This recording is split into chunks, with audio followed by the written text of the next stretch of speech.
This video is proudly sponsored by Gamersgate.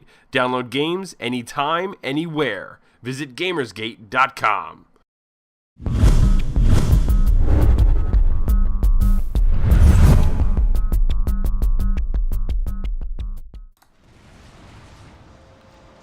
Welcome to Elder Geeks Elders Speak. Today is Monday, March 26, 2012. My name is Randy Yasenchak, editor of ElderGeek.com. Today in the background, you're actually going to be seeing more gameplay from Total War Shogun 2 Fall of the Samurai. I didn't get a chance to play it all this weekend, so what you're actually seeing here right now is exactly as far as I have gotten in the game. I haven't conquered too much territory, but I have to admit I'm having a total blast with the game so far. I'm enjoying exploring the new talent trees and the new unit types and everything like that. I'm slowly starting to figure it out, but considering that I had just an ungodly amount of time on Shogun 2, the standard version, I'm sure it's not going to be much longer until I have everything in order. A little bit of a shorter news day today, but that's okay. It's Monday. Let's ease ourselves into the week a little bit here. One of the producers from Capcom who worked on Resident Evil Revelations, Masachika Kawata, actually came forward in an interview today with Gamasutra with Chris Graft, basically saying that Resident Evil is going to be swaying away from the survival horror genre, and they're going to be pushing themselves closer and closer to the action-oriented kind of games because they're basically going after the Call of Duty market, which is sad. I'm very disappointed by that. But in the interview, Kawata actually says, especially for the North American market, I think the series needs to head in the action-oriented direction. Resident Evil's primary games need to be an extension of the games that made Resident Evil 4 and 5. Resident Evil 4 started in that direction, and Resident Evil 5 kept going in that direction. And I think, especially for the North American market, we need to keep going in that direction and take that a step further. And that's exactly one of the reasons why Revelations is the way it is. He actually goes on later on to say, looking at the marketing data for survival horror games, the market is small compared to the number of units Call of Duty and those action-oriented games sell, he said. A survival horror Resident Evil doesn't seem like it'd be able to sell those kinds of numbers. That's really very, very sad to me. I can't believe that we've basically kind of killed off the survival horror genre almost entirely. Save for a few smaller publishers like Frictional Games who made Amnesia and the Penumbra series.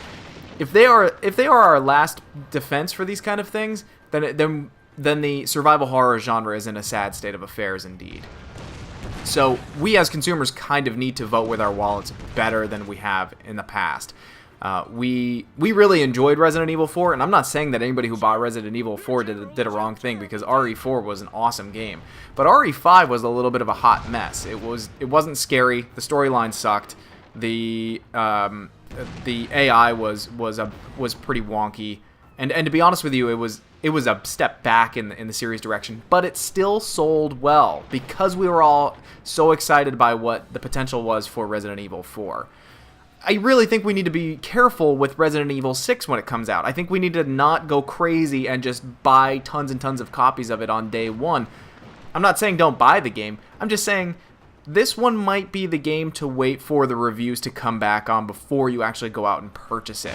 You know, based on how Resident Evil 5 was, it might be more worth your while to rent the game or wait for it to go on sale when it's like $20 or something like that. But to buy it at $60 and to say to Capcom, hey, yes, this is exactly what I want you to do. I want you to keep making these games that are avoiding your roots but trying to cash in on Call of Duty.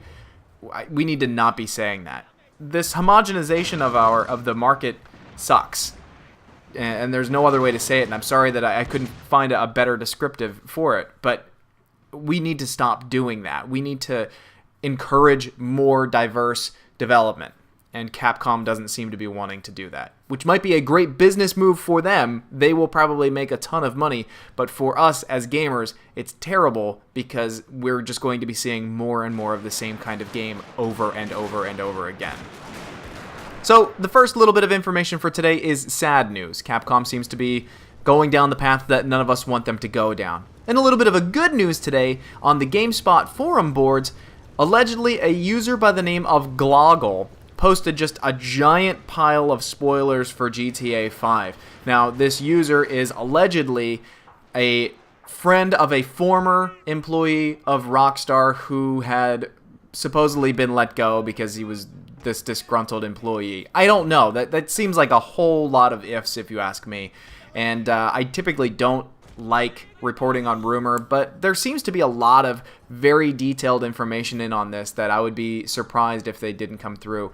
It talks about the multiplayer, how the multiplayer is actually going to be handled. By the way, I'm not going to spoil any of this stuff, just in case anybody wants to remain as spoiler-free as possible. You can check out the link yourself if you'd like. But talks about multiplayer, how it's actually going to be working, talking about the release date, which they're saying is going to be May of next year, talking about the size of the city, talking about the protagonist, about the cars and their customizable levels, talking about, the fighting, basically kind of spoils the story at one point as well. And they actually talk about how the wanted levels work and how the police will go after you at different times this time, so you don't have to be...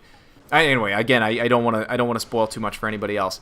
If it's true, it sounds like GTA 5 is going to be one hell of a game.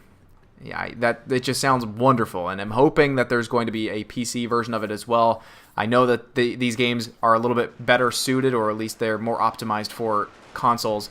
However, I personally enjoy modding the games and everything afterwards, so I would like to see this one. I've been really sad that they weren't able to put Red Dead Redemption on PC. But GTA 4 is just... I love it on PC as opposed to my console. And anyway...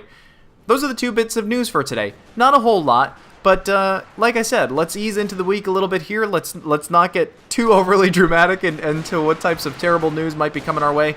Capcom going down a little bit of the path that we don't want them to go down. Rockstar sounds like they're going to be delivering just another solid GTA 5 experience. What are you guys wanting out of the next GTA 5 game? I got to tell you, I'm a fan of what they did with GTA 4. I don't want to say I want more of the same of that, but I think that they hit a really rich vein with that. I would like for them to expand a little bit on the multiplayer, and I would like for them to, of course, bring planes back for certain. And I would also really like it if your main character was a little bit more customizable as well. And I don't know. I liked the ending of GTA 4 as well, how it had a little bit of a branching path as to what your ending could be. I would love to see that type of branching activity throughout the whole storyline in GTA 5, but that might be a little bit of wishful thinking. But anyway, that's all the news for today. I hope you all enjoyed at least some of the Shogun 2 Follow the Samurai footage in the background. If you haven't already, follow us on Facebook, subscribe to us here on YouTube. Of course, always hit up eldergeek.com. But if you have any questions, you can always send me any questions you have to info@elder-geek.com. I've actually answered a few tech questions, which I wasn't expecting, but I don't know, I probably shouldn't have been surprised by that. But, I guess don't be afraid to send in tech questions if you've got any. But like I said, any questions, any topics that you actually want to talk about on the show, any questions that you want me to read on the show or anything like that, again, send it to info@elder-geek.com. Anyway, hope you all enjoyed your Monday. Let's move on to Tuesday. Let's hopefully have some more cool rumors like this one come out tomorrow, and I will talk to you all then. See ya.